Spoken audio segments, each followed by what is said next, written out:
Welcome to a fantastic, wonderful, stupendous, amazing week here on the C&J Speedway Review. My name is Chris Burns, the semi-shaved gentleman on the other side of the screen. His name is Corey Huffnagel. Corey, how you doing tonight?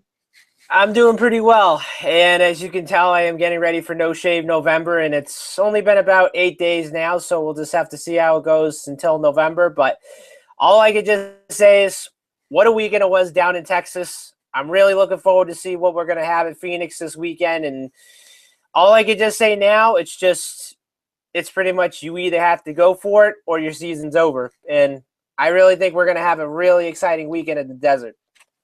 I don't doubt that at all, but real quick, I just want to do this. Hold on.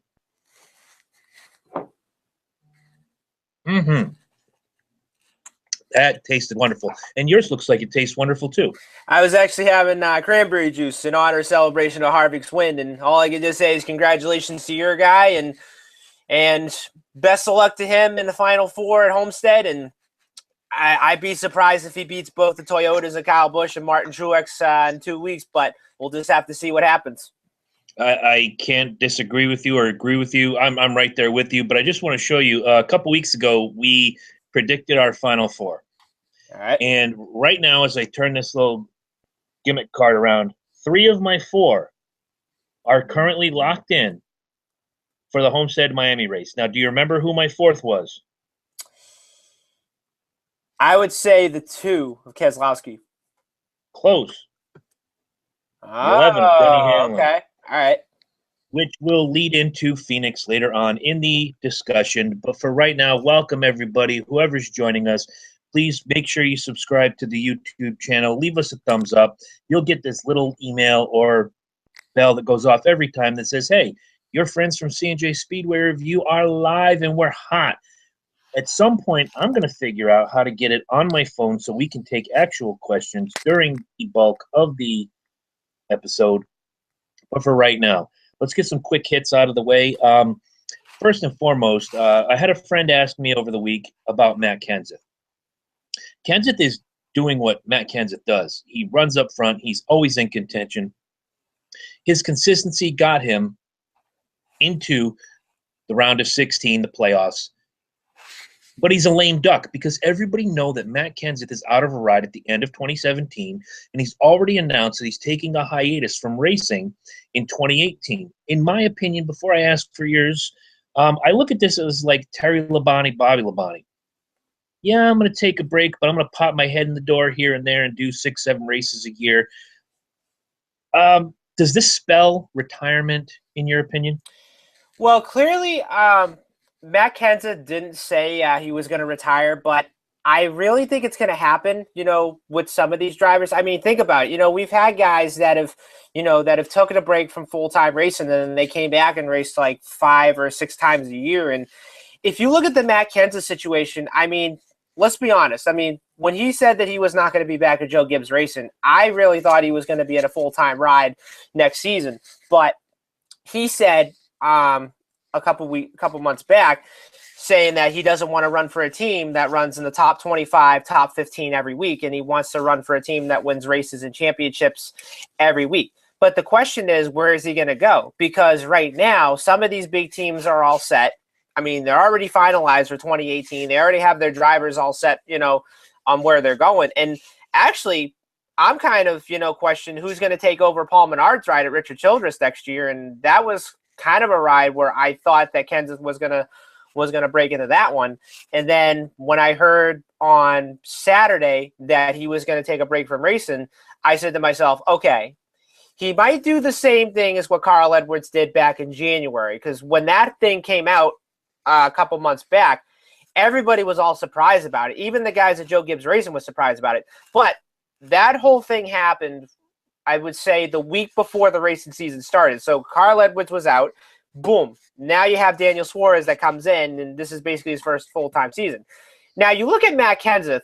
I mean, I would probably say that, I wouldn't be surprised if he takes a couple months off. I wouldn't be surprised if he pops into like a low-funded team, or better yet, I wouldn't be surprised if he goes down to the Xfinity Series level in 2018. But all I could just say is the question remains, what is he going to do next season? I mean, I'm not really sure what he's going to do. I mean, it's either that or else he'll probably spend time with family because, I don't know how many daughters he has, but I think he only has like 2 of them. And let's not forget, Brian Scott, he retired because he wanted to spend time with his family. Next thing you know, in July, he comes back and he runs only 2 races for Richard Childress in the Xfinity Series.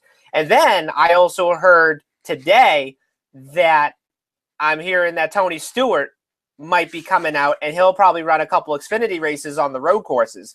And I thought to myself, if you can get either a second team or probably a third team at SHR or probably stick with 2, I mean, that'd be really perfect because, with Stewart being on the road courses, that's a really good combination because if you saw him the last couple of years, he used to like win on the road courses and he was one of those guys that knew how to turn left and right, that knew how to shift every time. And I mean, yeah, I wouldn't be surprised if Smoke comes back next year, but that'll be very interesting if he does. I don't think he'll be back in a full-time role. I do agree with you on that. The problem I have with the whole Matt Kenseth ordeal is he did exactly what Joe Gibbs Racing hired him to do. Be competitive, win races. Whether or not he actually won, he has 1 championship to his name. Yeah. But he's always up front. There's not a race that I can think of this year, with the exception of maybe 1, and you're the stat guy, that I didn't hear the name Matt Kenseth running up front at some point. And he always finishes in the top 15. His consistency has got him where he is. Where he's going to end up, do I think he'd go down and run a full-time Xfinity? Possibly. He did that for a lot of years. He double-dipped for a lot of years. Do I think his fate is in the Terry Labonte, Bobby Labonte route and just pop his head out every now and again to run 6 races a year? Possibly. I did not hear the mention of Tony Stewart coming out and doing certain races. That's great news. But to even think, and I know you didn't say it, but to even think that Tony Stewart would entertain coming back to a full-time ride, he's got way too much going on to think about getting back, strapping into that car, especially all the rigmarole that happened with the Kevin Ward situation. Right. His last season being one of his most competitive. Heck, it was the season before, or was it 2 seasons before, when he was right there at the end battling for that championship with Carl Edwards, literally nose to nose to the very last race. Stewart doesn't need to come back. If he wants to come back and scratch the itch every now and again, I'm all for it. But Matt Kenseth, let's be honest, Tony Stewart's last year was nothing like Matt Kenseth's year this year. Matt Kenseth was a force. The fact that he's considering a hiatus, I think there's something more to this, and this might be something to talk about in our next quick hit. You posted something earlier on the C&J Speedway Review Facebook page. Guys, go out and like that page right now. What's the fate of Kurt Busch in the 41? I would probably say right now he would have a 50% chance of going back to Stewart-Haas racing next season. I mean, I did read one of the articles. He said that, we're working on negotiations in 2018. But let's be honest. Let's say, if he does leave Stewart-Haas racing, who do you think would replace him? I mean, I would highly doubt that Cole Custer would be in that seat because he's only running full-time in the Xfinity Series, and this is only his first full year. And I would say, in my opinion, I would give, the guys in Xfinity 2 years before they're ready to go up to the Cup side. But you talk about Kurt Busch. I mean, he's a 2004 Cup champion. He won the Daytona 500 this past season. But you look at his results, I mean, I would say ever since, the 500, that team has not been very consistent, ever since. And you look at their stats, I mean, even though they got the 1 win, they have 6 top 5s and 15 top 10s. And you look at their results, I mean, let's be honest. I mean, they're not really as great, but I would probably say that, they could do a lot better, in 2018, depending on if they're going to come back or not. But as of that, I'm hoping that they can get some good runs before the season's out. And then, once, the season's over, then they could just go over negotiations, what they can do for 2018. But the problem is now, if Kurt comes back to Stewart-Haas Racing, who are the sponsors going to be? because I heard Monster Energy is kind of on the men's, like, you know, if they're going to come back and sponsor the 41. And then, of course, you got Haas, which is going to be their main sponsor next year as well. But honestly, like, you know, I would be surprised if Kurt leaves Stuart Haas. But then, yet again, we'll just have to see what happens, you know, after the racing season's over and then the start of January. Absolutely. And if you want my 50-50, if Kurt comes back, that's a great thing. He's done so much to rehabilitate his own personal identification in this sport after the allegations of spousal abuse and whatnot. It happens in every sport, but it rarely happens in racing. So Kurt Busch had to really work his ass off to get back to being looked at as Kurt Busch championship race car driver rather than women around. Right. Which, again, everything, you know, he was exonerated. Everything is fine. Kurt Busch is a good guy. Don't go out and burn all your 41 gear if you have it. I'm sure everybody who follows NASCAR has already heard all this rigmarole. If Kurt Busch doesn't come back, here's a shocker for you. All right. That seat. Wouldn't surprise me. I think that's the perfect vehicle, no pun intended, because Tony Stewart has run side by side with Matt Kenseth for years. Yeah. Obviously, he's a smart businessman. He has watched this year closely, and he sees that even at, I think he's 42 or 43 years old, Matt Kenseth can still turn a lap, and Matt Kenseth can still be competitive with every other driver out there, whether your name is Truex, Kyle Busch, Kevin Harvick, whoever. He's out there pumping it. When you see that 20 car coming up behind you, you know it's no joke. He is going to go at you. And if I look back to last year or the year before, Joey Logano tested the old man, and what did he do? He put him in the wall in Martinsville and ruined his day. Yeah. So if Kurt Busch doesn't come back, my prediction is that you will see Matt Kenseth driving the 41. News. It is official, and we called it last week before the official announcement. Eric Almirola is going to take over the seat in the 10 car, and what a gorgeous for 10 vehicle that's going to be. And it's a really good car too, and I actually called it all along as well because, you know, when Almirola's name was on the free agent list, I said, okay, even though Smithfield was going to Stewart Haas Racing, I said to myself, they're going to pick him up because of the sponsor. And then, of course, you know, the deal happened today. And I couldn't agree with you more. Everybody's all saying that this car kind of looks like the old, like, #1 Skull car. Not the Skull Bandit, but the other one, which I thought it looked pretty cool. But, yeah, I mean, I do expect a lot of big things out of Almirola next year. And, you know, let's be honest. I mean, he ran pretty well for Richard Petty the last couple of years. He did have one win at Daytona. And then for an Xfinity record, he has a good clean slate record. I think he only has like 2 wins or so. So even if he runs a couple of Xfinity races for Stewart Haas, I mean, he can also be a force to be reckoned with whenever it comes to Daytona Talladega. But definitely, I think this is going to be Almirola's make or break year. Now that he's driving with a big team, he's going to be under pressure for a little bit, but I would probably give him 5 races to see how he does in that 10 car. And if he does great, you know, finishing in the top 5 the first 5 races, I'd be pretty surprised. But then yet again, like, you know, I'll be happy to see that team run up front. Well, the problem with the first 5 races, Corey, in my opinion, is you have Daytona, which is a crapshoot, much like Talladega is every year. Yeah. If I'm doing my math right, you have California's in there. The first Vegas race is in there, if I'm not mistaken. Actually, I want to correct you. Atlanta's the second race, and then after that, you get the West Coast swing, which is Las Vegas, Phoenix, and California. Correct. Yeah. I would actually extend that to 10 races. Okay.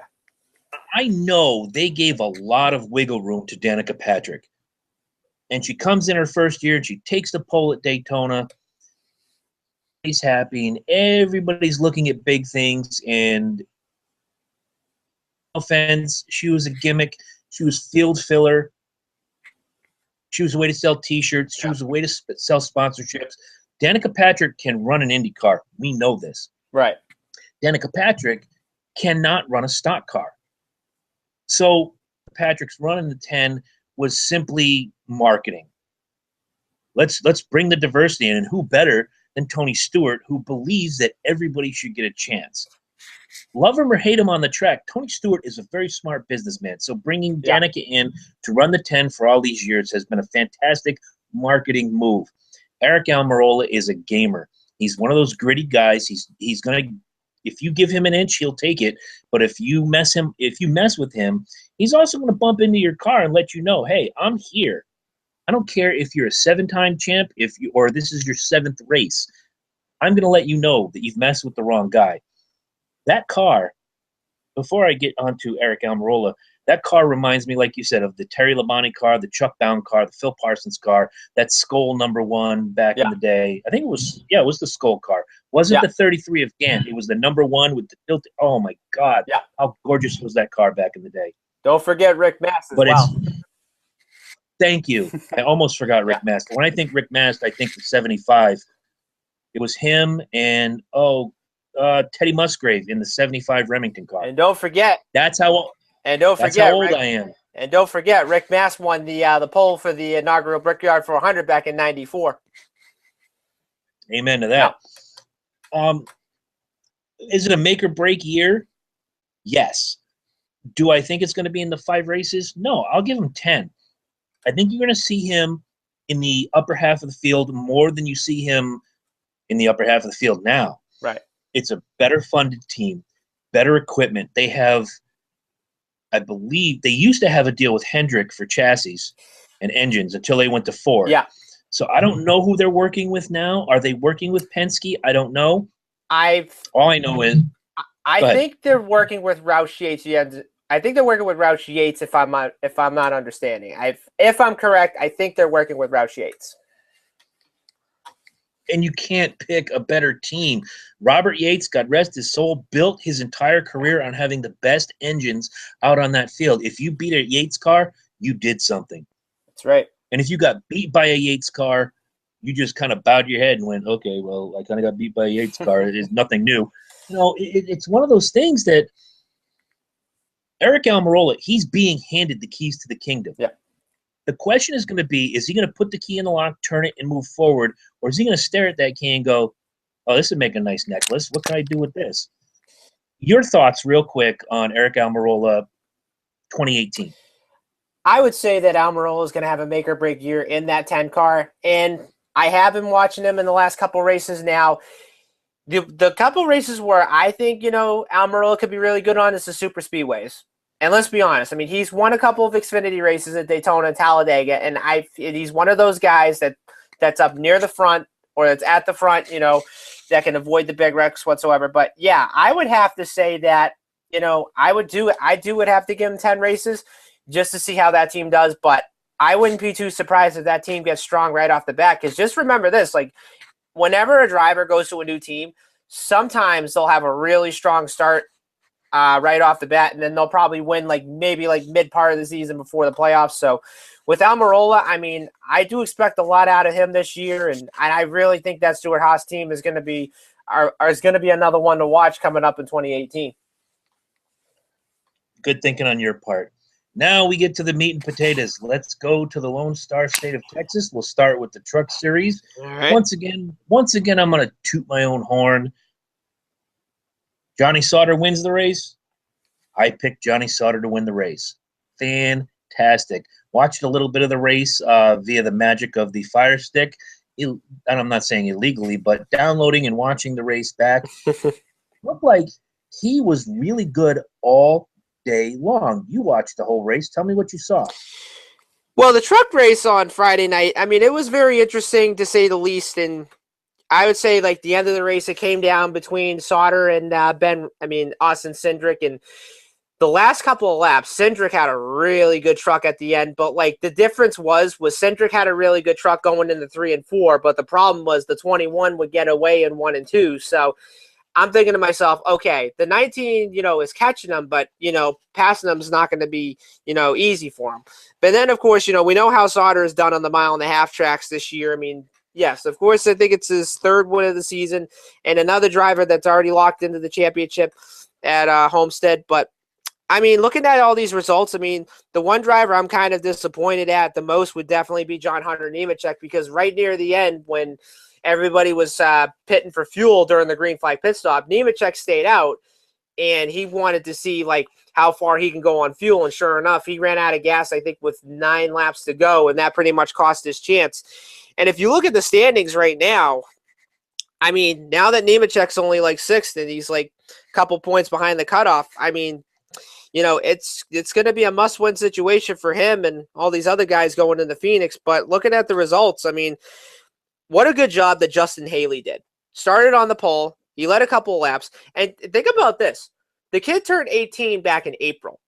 And if you think about it, he only missed like 3 races this year. And then by the time he turned 18, that was when he was running all the big tracks in between. But I was actually surprised how he ran on Friday night. Now, he did get into Johnny Sauter during the race, but that was kind of unintentional to say the least. But it was a good top 5 run for the 24 team. And not only that, you know, Matt Crafton should have won the race until what happened was, you know, his team got penalized because the crew guys went over the wall too soon. And I thought, that's going to take away his chance. And even though Junior Joyner told the official, said, okay, his foot was on the box when the truck came into the pit, the official said, we're sorry, but the rule is the rule. You can't have your guys over the wall until that truck makes a complete stop. And, you know, surely enough, Crafton rebounded to finish ninth, but he's going to have to – he's another one that is going to have a solid finish at Phoenix if he's going to make the championship 4.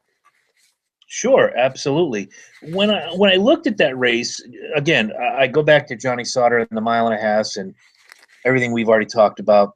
He looked strong all the way through. There wasn't a time where I looked at this race and I said, Sauter doesn't have a chance to win. He was always up where he needed to be to take advantage, or whether it's a bad mistake or simple, honest racing, to get to the front of the field and take the win. Having said that, again, you're right. 24 of Justin Haley did a real fantastic job. Austin Cindric, Chris Bell, all these guys had a really fantastic race. Obviously, John Hunter, Nemechek, not so much. But the one guy I was really upset with in that whole race for just not having good luck was the 15 of Gray Galding. Gray Galding, he finished in 27th due to electrical problems. And, yeah, I mean, you look at all these other guys. I mean, of course, you know, Joe Nemechek, he finished in 31st. And then I also look at, let's see, Chase Briscoe coming in the top 5, which was good for him. And then other than that, you know, I look at Regan Smith coming home in the top 15, which was good for him as well. Mm-hmm. Well, let me run down the top 10, and then we'll get the top 10 in points, and we'll move on to the Xfinity race. So the Jag Metals 350 driving Hurricane Schneebitzfernum.com. It's so long it doesn't even fit on my screen. Right. Obviously, Johnny Sauter finished first. Austin Cindric, oh my God, I can't speak English tonight. Austin Cindric was second. Christopher Bell, third. Chase Briscoe, fourth. Justin Haley, fifth. Kaz Gralla, sixth. You must be really impressed with this kid. Sidebar. Yep. Massachusetts boy doing really well. How long before he's on the Cup Series? Just give me a year. I would probably say maybe in the next 5 years. Okay. Grant Enfinger, 7th. Ryan Truex, 8th. Matt Crafton, aforementioned, 9th. And Noah Gragson, coming off his win last week, comes in 10th. Notables going through the field real quick. Ben Rhodes, disappointing, 18th. John Hunter Nemechek, disappointing, 19th. We already mentioned Gray Galding. And front row Joe Nemechek in 31st. Not a whole lot to sing home about for a lot of these guys. No, not at all. Yeah. All right. So, endings real quick for your NASCAR, Camping World, Schneebitz-Fernum, O'Reilly, Auto Parts, whatever. I don't even know. They changed these divisions change sponsors so much. It's not like back in the day. So, forgive me. One moment. Let me go back. It's the Camping World Truck Series. I thought I had it right the first time. So, your round of 6, that is soon to be the round of 4, going into Homestead Miami Speedway, is John Hunter Nemechek in 6th, is Ben Rhodes in 5th, Austin Cindric 4th, Matt Crafton 3rd, Johnny Sauter for second, and Christopher Bell obviously leading the way. Now the points differential has obviously changed. Yep. Christopher Bell sitting in first with 31-35 in points. Johnny Sauter is 4 points behind. You go to Matt Crafton, he's only 27 points behind Sauter, which makes him 31 points behind Bell. Yep. Those three are the guys to watch. But then again, and we'll find this out as we go talking about Phoenix, Cindric is not that much far behind. He's 21 points behind Crafton right now. I think, and before I make my picks for Phoenix, John Hunter Nemechek and Ben Rhodes have an uphill battle going forward. Cindric, right now, he's in the catbird seat. He could lock himself in on points depending on the outcome of Phoenix. But for right now, it's a 3-dog race, and at the top is the same guy we've been talking about week after week for the last, etc. It's Christopher Bell. Yep. But we also talked about it 2 weeks ago, last week, and now this week. Johnny Sauter's knocking on his door pretty hard. I mean, if you look at the points right now, I mean, I would have to say that if the Championship 4 came down this weekend, it's definitely going to come down between Johnny Sauter and Christopher Bell, because those are the only two guys that have been pretty dominant in the last couple of races. And not only that, in the whole entire playoffs, because those are the only two guys to watch as of this point. But if you go to Phoenix on Friday night, I think the real race is going to be pretty much between the cutoff between Austin Cindric and Ben Rhodes. If you look at it, they're 5 points apart from each other. And you go to that race on Friday, you know, either one of those guys is going to make their way into the top 4, but they have to have a solid finish if they want to clinch a spot in the Championship 4. Now, just remember, there could be a lot of situations that can go on in this race on Friday night. I mean, you can get caught up in a crash, you know, your season could be over. You could get caught speeding on pit road or do this and that. You can get yourself a lap down either way. But I would have to say that, you know, for my Championship 4, I already know who's going. I mean, we already know that Bell, Sauter, and Crafton are going. But my biggest question is I can't even decide who to pick for my 4th and final one. I mean, I do like Austin Cindric's chances of making it into the Final 4, but I just don't think he's got a really good shot. I really hope that Ben Rhodes can make it in. And then as for John Hunter Nemechek, it's going to take probably a miracle for him to clinch a spot in the Championship 4. Not only he has to win the race, but everything has to go right for him from the time he gets off of the truck to the time he practices on the racetrack to the time he qualifies good. Because let's be honest, if you don't do good in qualifying and if you don't do good in practice, and if you start like mid-pack whatsoever and then you get caught up in a lap down or something like that, that could also cost you the race as well. But, I mean, I look at Friday night, and let's be honest, you know, every time with the truck series, like it always comes down to the last race of the season. Now, with this playoff format, it's going to come down not only to the championship next week, but now it always comes down to the elimination races. And I think Friday night, it's going to be really exciting to watch. And I think, you know, it's going to be interesting to see who locks up that 4th and final spot. Not only that, who ends up locking up the first couple spots as well. Well, don't blow your engine right now talking about Phoenix. We're going to get to that very, very soon. All right. Let's move along to the O'Reilly Auto Parts 300 from Texas, the Xfinity race. I don't remember who your picks were. I write down my picks every week. My pick to win was Cole Custer. He finished 5th. My sleeper, unfortunately, Dylan Lupton decided to limp home in 21st, but your winner was Eric Jones. Yep. I saw parts of the race because I was out and about doing what I do when I get out of work and I need daddy beverages, and I got to do what I got to do, man. I'm sorry. And Ohio State lost, so I was very depressed. So you saw the race. Tell me what you saw. So this race on Saturday night, you know, I thought it was all right at first. I mean, it pretty much looked like an Eric Jones type of race because even though he won the first 2 stages, it actually swept all of them. But I really thought this race on Saturday night, you know, was kind of interesting. Of course, you know, the top 3 guys were the guys that run in Cup, you know, Jones, Blaney, and Larson. But the start of the race, I really thought Cole Custer's chances was, you know, done like by the first lap because the start of the race, he ends up falling back a couple positions after starting second, and I thought, well, what the heck is going on with this car? So then the caution comes out. Little did I not know that he had a punctured tire, I think, in the right rear. So fortunate enough for him, they got that tire fixed. And I just can't say how impressed I am that they rebounded to a top 5 finish. That was like, I've never seen anything like that happen before, but I really think this is going to be a one team that you might have to watch out for this weekend coming up at Phoenix. But other than that, like I said, Eric Jones should have won a couple weeks ago at Kansas, if he hadn't had that mishap. But I think Texas was kind of a rebound race for him because, let's be honest, whenever the Xfinity guys go to a 1.5-mile track, the Gibbs guys are going to be the one to watch, whether if it's either the Joneses or the Kyle Bushes or the Christopher Bells, you name it.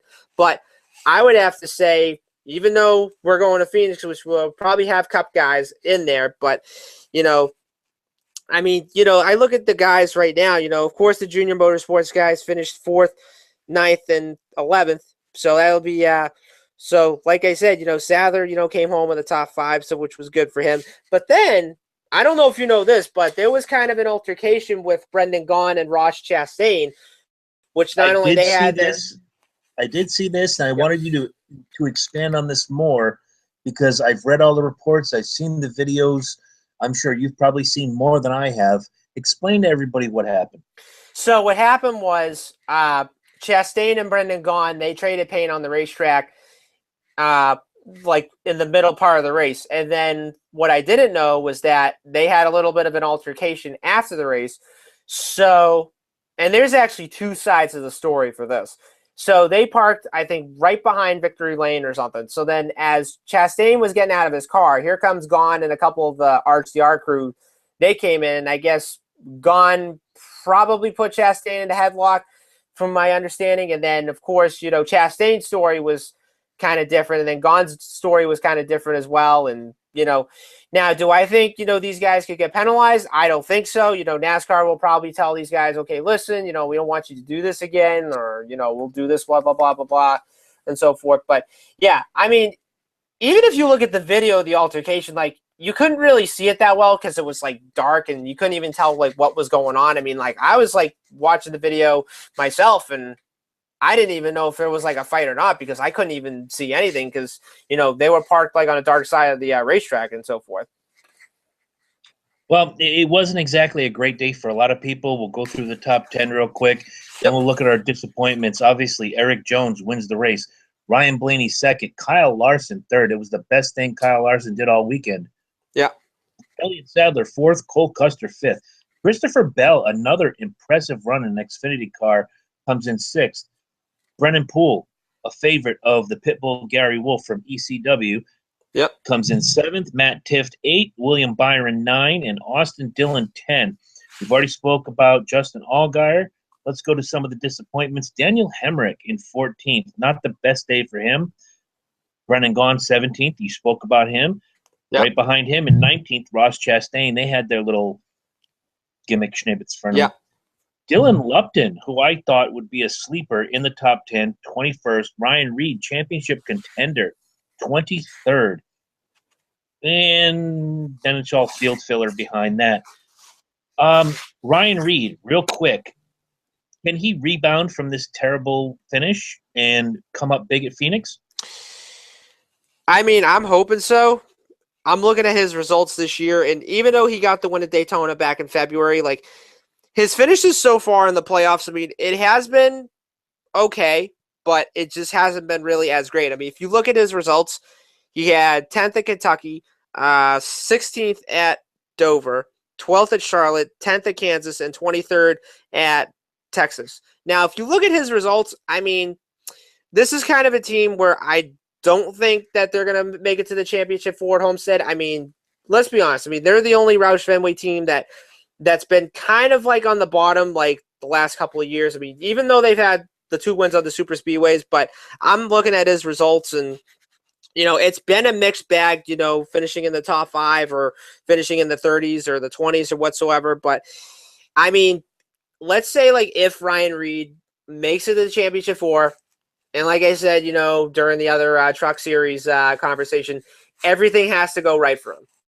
By the time he gets out by the time the car gets on the racetrack, by the time it practices, qualifies, you name it. I mean, Reed is going to have a good run on Saturday. Well, not only that, he's going to have to win the race or probably point his way in, depending on what the other guys do in the standings. But I mean, either way, I would be surprised if Reed makes it into the championship 4, but we'll just have to see what happens Saturday.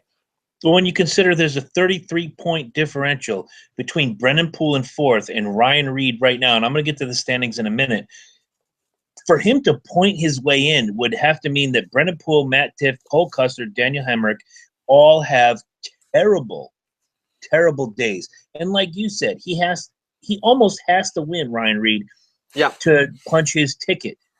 He's sitting in the last spot in the playoff standings, and I'm just going to run them off to you now. Elliott Sadler sits in 1st, William Byron 2nd, Justin Allgaier 3rd, Brennan Poole 4th, Matt Tiff 5th, Cole Custer 6th, Daniel Hemrick 7th, and Ryan Reed sits in 8th. But then again, let's go back to that. Brennan Poole 30-79, sitting in 4th. Ryan Reed 30-46, sitting in 8th. You're talking about a 33-point differential. Brennan Poole would basically have to blow up very, very early or very late. But then you have Tiff, Custer, Hemrick, all guys who are pretty competitive and are always up near the top, with the exception of this week. We spoke of Daniel Hemrick having one of the disappointing weeks in 14th or 15th. Ryan Reed has to hope for 4 guys ahead of him to basically take a dump in bed in order for him to make the playoffs if he does not win. In my opinion, Reed, I'm sorry, you're done. Yeah. That's my opinion. I'm sticking to it. So now, the moment I've been waiting for. The results of the AAA Texas 500 at Texas Motor Speedway. Thank you, dear 7-pound, 9-ounce baby Jesus. Kevin Harvick wins the race. Now, I know I picked thank you. You won't offend me with cash. I know I picked Martin Truex Jr. as my lock. It was a mile and a half. I bet I made the smart bet, but then again, you know me. I'm going to sit here every week since we've done this show, and as we go forward in this show, I don't care who I pick to win the race. If the 4 is up front, all bets are off. I don't care. Right. As you can see on my little crawler gimmick right here, I'm going to be a homer this week. Yes, he only led 38 laps. Yes, it was he flirted with the top. But there was that one moment in time, and we all saw it. If you watched the Texas race, you saw that Harvick had a strong car. You saw that Truex had a strong car. But the longer the green flag runs went, Truex lost something. And I don't know what the story is with that. I didn't have the scanner in my ear. I actually did this one 100% complete watching the race. I didn't listen to the scanner. So I don't know if there was a problem with Truex's car as the length went on. It just seemed that the longer the green flag runs went, the less the 78 had, which could be a factor going forward when you have Phoenix, which is a mile and change, and you have Homestead, which is a mile and a half, if I'm not mistaken. That could be a problem going forward if they're not setting that car up correctly. And if you think about it, I believe it was Cole Pern. They said that they had a really good test at Homestead a couple weeks ago, and let's be honest. I mean, they're going to bring one of their best mile-and-a-half race cars, at that track in a couple of weeks. But you go back to the race on Sunday. I mean, yes, I thought it was going to be another Martin Truex type of race. Led 107 laps. I mean, looked like he was going to have the car to beat. The reason how he lost. Now, I was watching the closing laps of the race.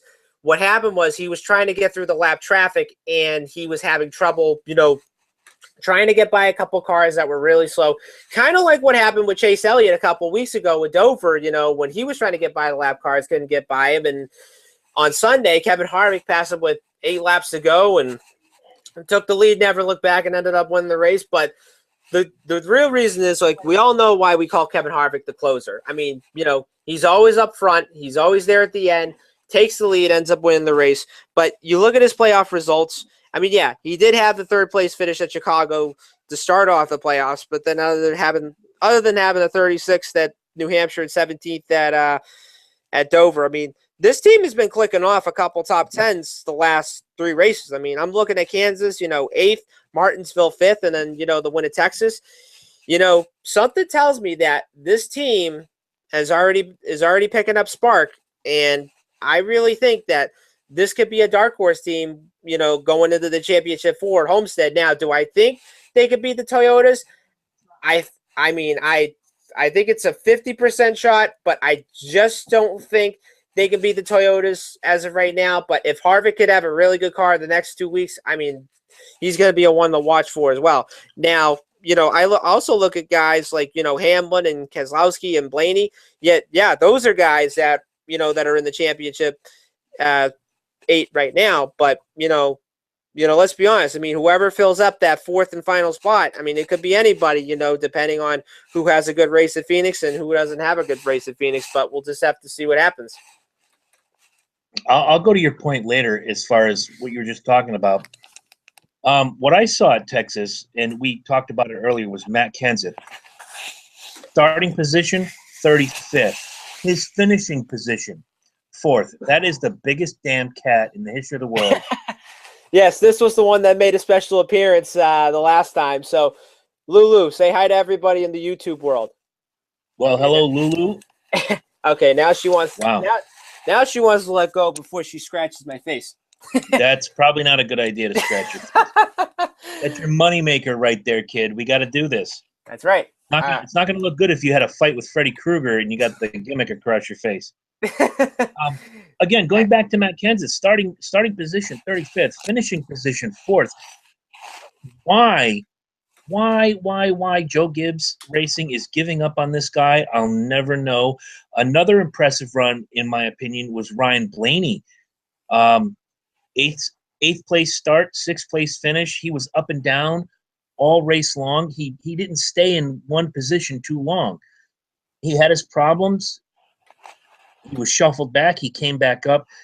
My opinion, 2018, that's going to be the coming out party for the 21 and the 24, which is switching to the 9. I don't remember. Chase Elliott. Okay, so just to recap, William Byron is going to take over the 24 car, which she's going to have Liberty University and Exalta, which looks exactly like Jeff Gordon's car from 2014. Chase Elliott is going to go back to the 9 car, which of course which his dad drove and which he drove in the Xfinity Series a couple of years ago. So that's pretty much the big change as of next year. Well, in my opinion, in watching this race and obviously the playoffs moving as they have been for the last several weeks, the Blaney's already won. Chase Elliott is always the bridesmaid, never the bride. We're waiting for him to just break that glass ceiling and get himself a win. 2018 is really going to be these two guys coming out of the closet, not to be rude. Right. I'm just saying. They're going to be the guys to watch, much like this year was the Truex and Larson show until recently. Yeah. Next year, I really think that you're going to add Ryan Blaney and Chase Elliott to that conversation. While we break down the top 10 real quick, obviously, as you can read my little crawler underneath, Kevin Harvick comes home with the Texas Motor Speedway win. By the way, quick note, the church shooting in Texas happens, and then the race goes off. You notice they didn't do the shotgun gimmick in Victory Lane. They bowed their heads and had a moment of silence. Good call by Texas Motor Speedway. Good call by NASCAR. Good call by Kevin Harvick. Absolute good call, too. I really think that was a good idea for them to do that. All right, moving forward, Martin Truex 2nd, Denny Hamlin 3rd, Matt Kenseth 4th, Brad Keselowski 5th, Ryan Blaney 6th, Joey Logano 7th, Chase Elliott 8th, Kurt Busch in 9th, and Eric Jones brings home 10th place. Let's go to our disappointments real quick. Here's Kyle Busch in 19th. Problems aplenty for that car this weekend. Were you going to say something, my friend? Well, actually, probably the biggest disappointment throughout the whole entire weekend would have to be the 48 of Jimmy Johnson. My question was, what happened? Because, the Texas race in April, they ended up winning.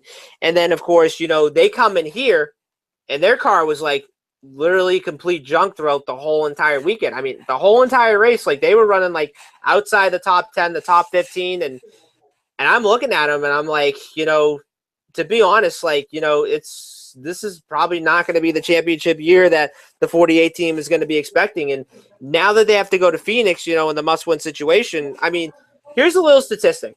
Last year in the playoffs, when Jimmy Johnson won those two races at Martinsville and Charlotte, he had to go to Homestead, to win the race in the championship. Now he has to go to Phoenix to win the race to clinch a spot in the championship 4. Now, I look at his results right now, and let's be honest, his only worst finish has to be Sunday at Texas. But, I mean, I would have to say if Jimmy Johnson is going to make the championship 4 at Homestead, everything has to go his way. I mean, he has to have a good car in practice, a good car in qualifying, and a good car in the race. And let's be honest, Johnson's won 4 races at Phoenix, so he knows how to get around there, but he needs to have a good car, like if they want to make the championship 4.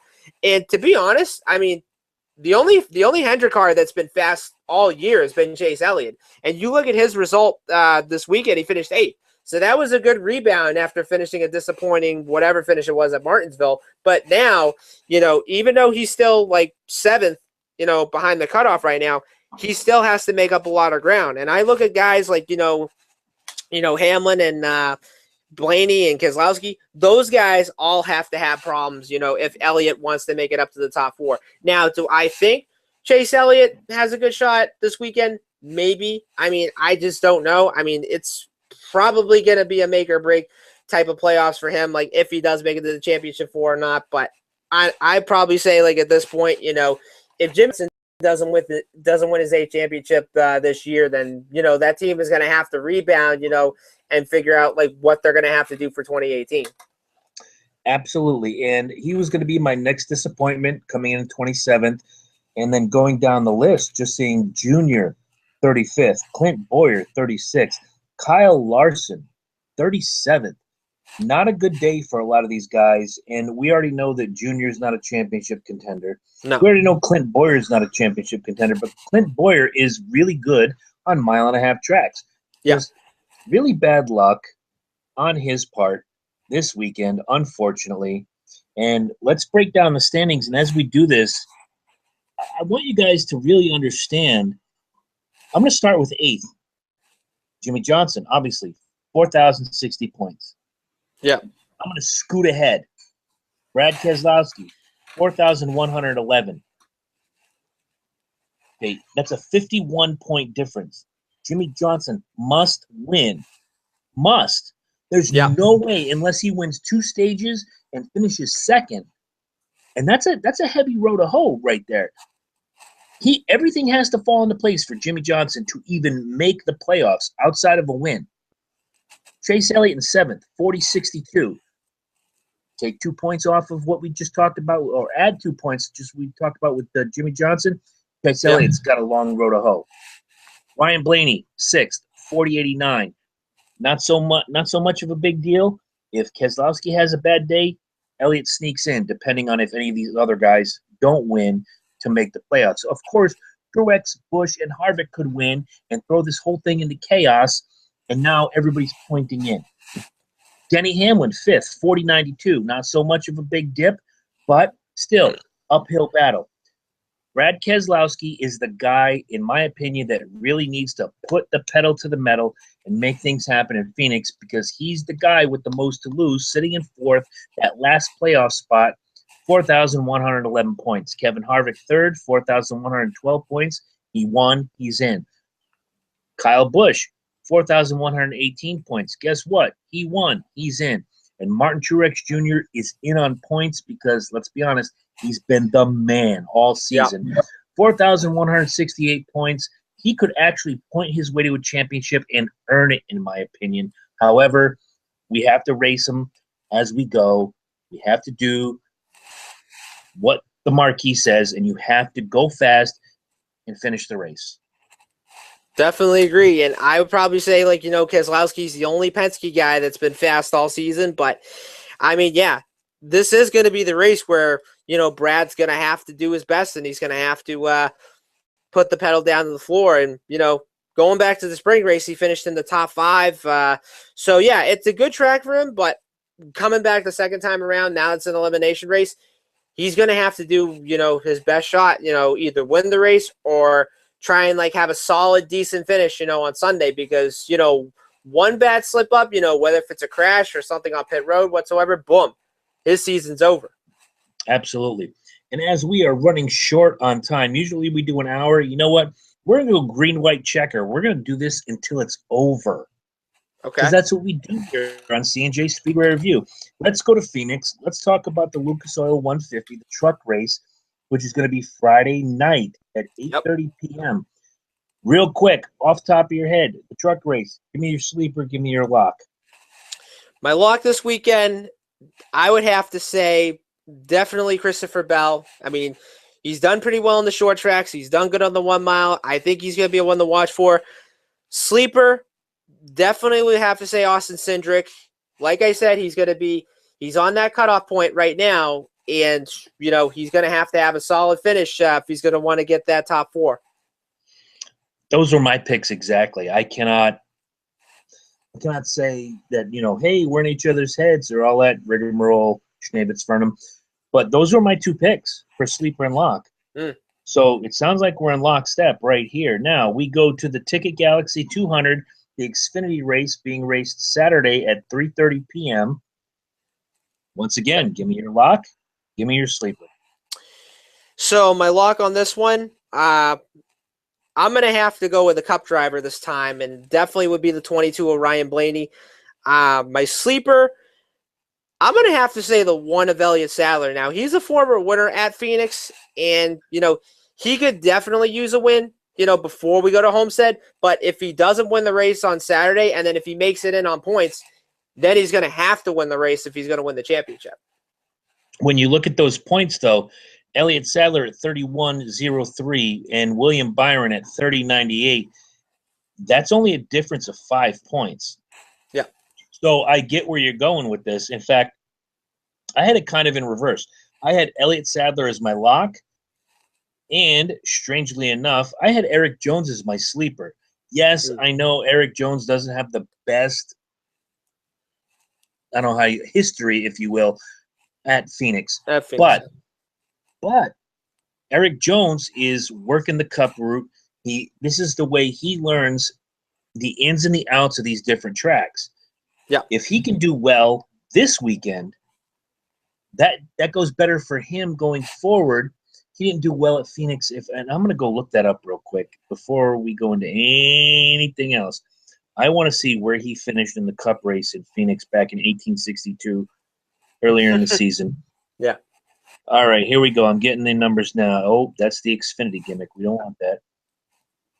All right, see? We're running by the seat of our pants, kids. That's what we do. All right, Camping World 500 back in March. Ryan Newman won that race. Yep. Eric Jones finished 8th. Okay. All right, maybe I stand corrected. When I was looking up Eric Jones earlier today in his Phoenix history, I didn't see a lot of good finishes. I forgot about the 8th place finish. So you know what, guys? Get on me. Send your hate tweets to Seaburns19 because I did not do right by you, and that's my fault. My fault. But yeah, I picked Elliott Sadler as my lock, and I got Eric Jones as my sleeper. He really has to come up and do well to prove himself. He's done great in the last 2 months on the Cup Series, but he hasn't been a force all year. But then again, when you look at that Furniture Row team with Martin Truex basically leading the charge, you can't discount Eric Jones. We know the guy can drive, but you can give the worst driver the best equipment, and he'll be middle of the road. You can give the best driver crap equipment, and he's going to find a way to win. Absolutely. Much like in the movie Days of Thunder, they say I don't have to worry about being beat by another car. You have to be worried about being beat by another driver. Correct. So, Can-Am 500, Sunday, 2:30 p.m., the Cup race. This is going to be a little difficult because I'm really going to go out on a limb, and I'm going to shock a lot of people with my lock and my sleeper. But I want you to go first. So my lock this weekend would definitely be the 18 of Kyle Busch. You go back to the race in the spring, had a dominant car. Caution came out with 6 laps to go. Race went to overtime. Pit strategy kind of costed him the race, and I probably say second time around, the 18 car would definitely be a one to watch this time. Now, my sleeper pick is going to be very interesting. So my sleeper is going to be the 17 of Ricky Stenhouse Jr. Reason why All right, I'm listening, sir. You have my attention. The reason why he finished in the top 5 back in the spring. I think he finished 3rd, if I'm not understanding. Second thing, did you see the car that they're going to be bringing on Sunday? I did not. You're going to love this. So they're going to be bringing a tribute paint scheme of Robert Yates. And if you haven't seen the car, they're going to have a throwback of Davey Allison's Texaco Haviland paint scheme that when he won at Phoenix back in 1991 and 92. I saw this car. I couldn't even believe my eyes. I said to myself, it looks exactly like the car Davey Allison drove back in the 90s. And what a good paint scheme that Roush Fenway did to honor Robert Yates. And I got to tell you, like, all these drivers that are doing all these tribute paint schemes to Yates, I thought it was pretty cool. The one at Darlington when Danica Patrick had that tribute paint scheme with Dale Jarrett's Ford Quality Care car, that one I really loved the most. That was really cool. And I'm hoping Roush Fenway or any of the other Ford teams can pay tribute to Robert Yates. Probably one of the best car owners in NASCAR, if not one of the best engine builders in my book. Amen to that. And you mentioned that 10 car back when. That was a sexy paint scheme. I have not seen the pictures. Sir, you have one job when this is over, and that is share the paint scheme that's going to be run this weekend in tribute to Robert Yates. Now, here it comes, guys. I told you I was going to pick Dale Jr. as my sleeper until the end of the season. I'm changing the game. Yes, I'm pulling a Corey Huffnagel. I'm changing the rules right now. My lock for Phoenix, and whether or not he's known as the Desert Dominator, I am not picking Kevin Harvick, nor am I picking Kyle Busch, nor am I picking Martin Truex Jr. Oh, boy. I am going with the win in your in scenario. You cannot argue with the numbers. Guys, write this date down. I am picking the 48 of Jimmy Johnson as my lock in Phoenix. Now, here comes the sleeper. I have strayed away from picking this guy, and for obvious reasons, he always the bridesmaid, never the bride. My sleeper pick for Phoenix. This might be the week he finally figures it out. The 24 of Chase Elliott. I agree. I definitely agree. And, the 24, they've been fast the last couple of races. And, they came off that top 10 at Texas, and hopefully they can back that up with a win at Phoenix. I mean, I do expect a lot of big things, if they're going to want to make the championship 4. Mm-hmm. And, don't fret, guys. If you're loyal watchers, listeners, etc., Dale Jr. will be my sleeper pick in Miami. Don't you worry none. Yeah. He will be back. But this week is a make-or-break week. If Chase Elliott wants to prove his worth, he's going to win this weekend at Phoenix. Yeah. Does that mean that I think the 11 is not going to be the last guy in the playoffs of my Final Four that I picked weeks ago? No, absolutely not. He's a sleeper pick. He's one of those guys that's going to come out and surprise you. That's what sleeper means, if nobody has picked up on what we do here. Right. God, I don't know. It's like I'm talking to myself sometimes. Don't worry. I talk to myself all the time, too, so that happens. I'm pretty sure you do. And you know what? All the they say it's a sign of genius. A couple things I want to roll out about Phoenix is Derek Cope is in the field, which I did not see coming. Yeah. The 15 will be run by DJ Kennington. Did not see that coming. It's like they're rolling out certain guys from different series. The 51 is TBA. We don't know who's going to run that one. Yeah. Couple of strange cars going out there this weekend. No Show Jones. You know what I mean? Yep, I hear you. And, of course, with Derek Cope, he's running a brand-new team as well. I think it's Starcom Racing, the way I look at it. But yeah, it's definitely a good paint scheme. But yeah, brand new team. They were supposed to debut a couple weeks ago, but then they moved it to, I think it's like Kansas or wherever it was. So Okay. Well, one last time for the non-paying public, because we do this for you guys out of love, free, once a week. Let me just show some more love. Watch this one. all right. On the back side of it, it says Chase for the Sprint Cup 2014. Yep. The gimmick said 16 nations, 10 battles, one will prevail. Oh, I'm hoping that this year, I'm going to be a homer now. I'm hoping this year the 4 prevails, but again, very stiff competition. This isn't going to be 2014 where Ryan Newman was the sleeper and he gave Harvick the battle toward the end. This is going to be, in my opinion, and I'm saying this before Phoenix, before Homestead. Again, it's a Martin Truex world. We just live in it. Yeah. Anything you want to plug this week, my friend? So, as mentioned, follow me on NASCAR IndyCar Central. We are on Facebook, Instagram at NASCAR IndyCar, Twitter at NASCAR Indy. Check out my website, NASCARindy.org. I post up blogs, news, results, standings, you name it. And then, guys, if you're growing your beards for No Shave November, comment on the Speedway page, or better yet, send us your pictures, because all I can just say is I haven't shaved since a few days before Halloween, and I'm growing this out, and we'll just have to see what happens like at the end of November. And Chris, I can tell you this, when we do the show, I think like November 30th or like around December, like my beard is going to be like the size of Grizzly Adams. Wow. Okay. Hopefully. See, I don't do the no shave November. I got this gimmick all year long. Yeah. What you may not know, you may remember from New Hampshire, is I always have like the Dimebag Darrow Pantera growth at the bottom, but now that I'm in corporate sales, I have to keep it relatively tame. So understandable. For me, no shave November is no go Jones. I'm not going to do it.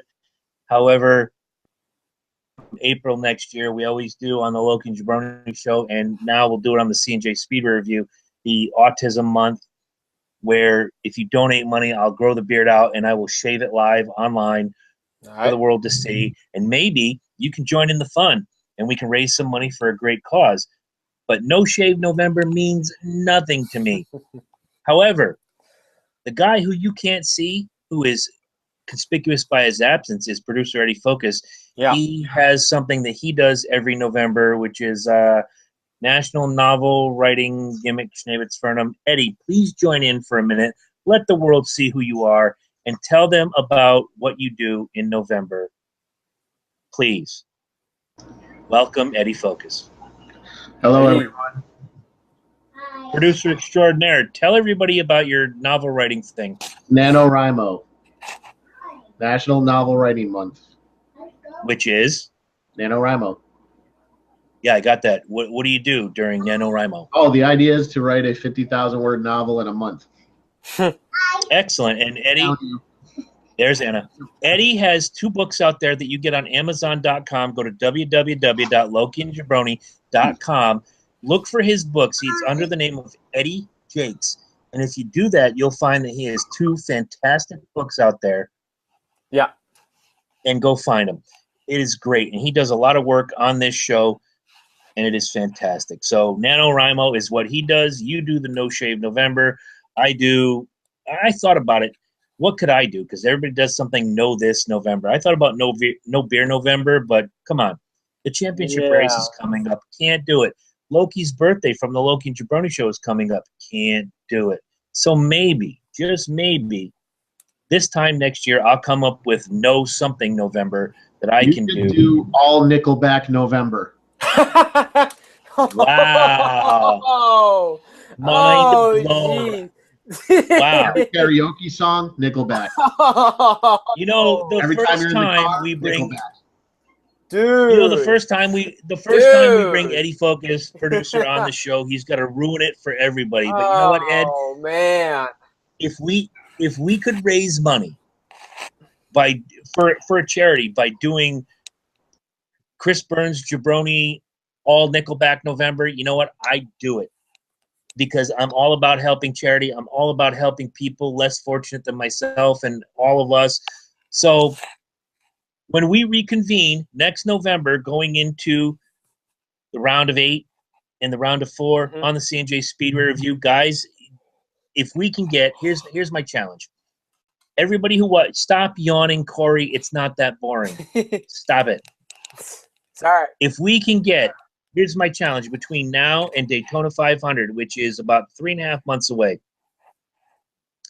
I want 90. We have 90-ish on the Facebook page, so I want 90 subscribers to the YouTube page. If we can get 90 subscribers to the YouTube page by Daytona, I will dedicate next November, all Nickelback November. All I will listen to for 1 month is Nickelback. That's your challenge, guys. Get it done. I know Ed will probably share this with everybody and their mom just to have me listen to nothing but Nickelback for an entire month. Please. But you know what? I say, please spread the word. Yourself in the first week. Wow. Okay. Well, in my opinion, another great episode. Thanks for joining us, everybody. Thank you for suffering through Eddie Focus being on the show this week. Yeah. But he is the best producer out there for the money. And even if we had a budget, he'd still be the best producer. He does 2 great shows. Star Wars fan, visit www.lokiandjabroni.com. Click our Fandango link at the top of the page. Get your Star Wars tickets now, and Fandango will send you a free poster. This is a limited time offer. Once the posters are gone, they're gone. Get them now while you can. If you're at lokiandjabroni.com, visit our other great affiliate links. We're trying to get more. Eddie's got one in the works. He can't talk about it right now. We will talk about it going forward in the next couple of weeks. So for Corey Huffnagel, I'm Chris Burns. Corey, do you want to say anything to the folks on the way out? This is now, what, week 12? Yep. How you feeling about this?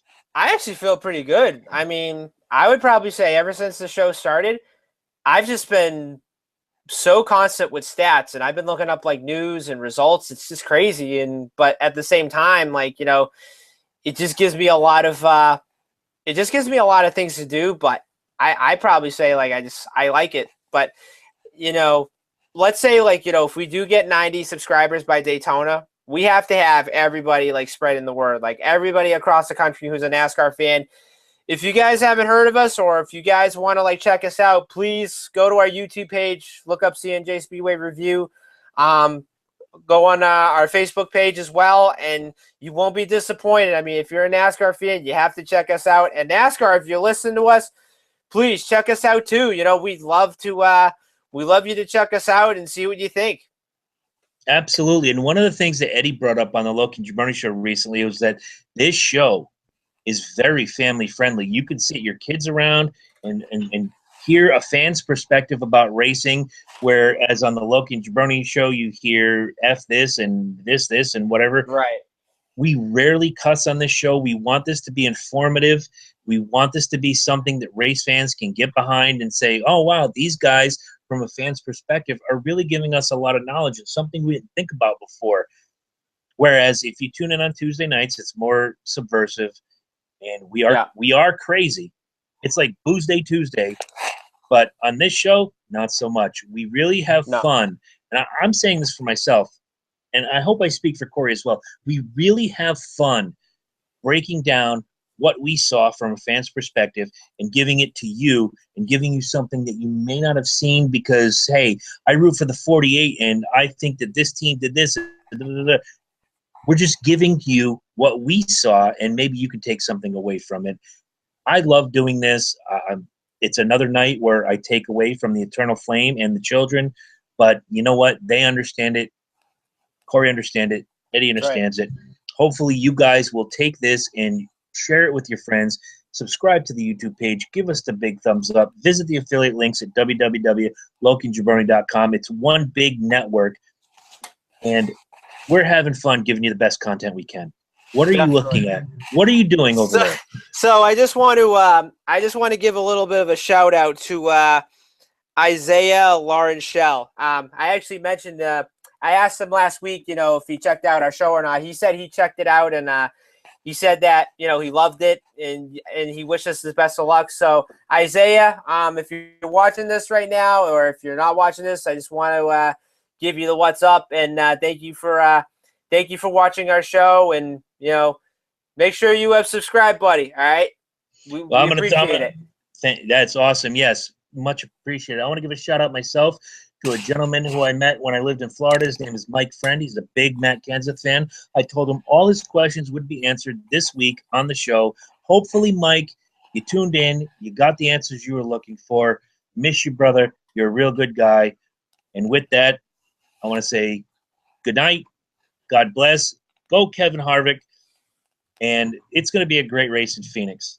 Should be exciting. I'm looking forward to it. Good night, guys. Good night.